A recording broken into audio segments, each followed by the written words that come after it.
Hi, it's Bev again with another video. Bev, your favorite author. I hope you've bought my book, Are You Fat Making or Calorie Burning? If you're anything like me, you're curious about your body. You want to know not only just how to change it, but why it changes. So, I have a physics degree, right? Some of you know that. So when you lift weights, it really is biomechanics. It has a lot of physics in it. And so I thought maybe we would talk about push-ups, right? There are many different ways to do push-ups, and they affect how hard they are, how much body weight you're actually pushing up. So let's talk about that in terms of physics, okay? So the first thing is the traditional or conventional push-ups, okay, where you've got your hands and your feet on the floor. So what we're going to talk about here is something called leverage. And a lever can reduce the amount of force that is needed to lift something. So, you can think of a wheelbarrow, right? The wheel on a wheelbarrow is the pivot point, and it gives you, because of the leverage, an advantage, right? You want to move 100 pounds, you throw it in the wheelbarrow and you can push it around all day. So here's your body doing a more conventional push-up, right? Your hands are on the floor, your feet on the floor, and your feet, that's the pivot point, right? So your body is going up and down, and your feet are the pivot point about which that movement occurs. Now, there is a center of mass, right, for your body, but the leverage, the lever, is from the foot or the pivot point to the center of mass. Now, when you use a traditional push-up, you will be lifting a pretty good percentage of your weight, okay? You're going to be lifting between 55 and 65% of your weight.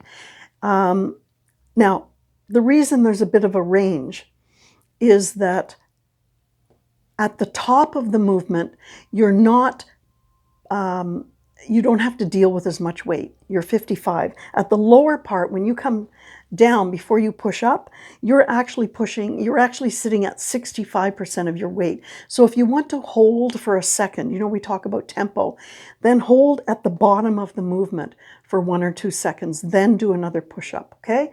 Now, if we take the traditional push-up, we can make it more easy, we can make it more difficult. So let's look at how we make it a little bit more easy.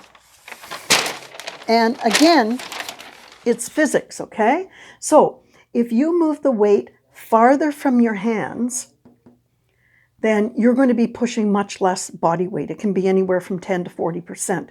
So what happens is, this is a wall. You can use a wall, a bench, whatever. What happens is, when you've got your hands above your feet, you are actually making the center of mass move closer to the pivot point, or to your feet. So the lever is shorter. So, this is great, right? And the closer your feet are to the wall, the less body weight you actually have to move. And you know that. If you're standing close, it's not, right? You can get as low as 10%. Now, some people do these, they're easy if you do them on your knees as well, but that's slightly different mechanics. Doing them on your knees is closer to 35, 40%, okay? Now, how do we make it harder? Well, let's think about all this leverage business again.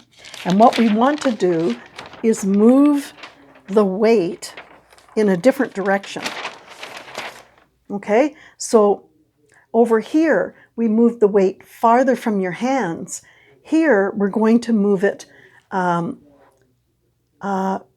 closer to your hands and farther from the pivot point, right? So the feet are up on something. It can be a bench, it can be a barbell, on a squat rack, whatever. And your head is down below. Your hands are on the ground, your feet are up above. So this puts the center of mass closer to your hands. Here, you moved it farther from your hands. Here, you're moving it closer to your hands. Here, you're moving it farther away from the pivot point, and here you were moving it closer to the pivot point. So this is a lot more difficult, and you're going to get between 75 and 80% of your body weight that you're pushing. Now, I should say, if you've got your feet up about 2 feet, then you're going to get, at least 75% of your body weight. But the interesting thing is if you move your feet up to 4 feet, move it up really high using a barbell or whatever, you can get as high as 80%. Now, it's only a 5% climb, even though you've doubled the height.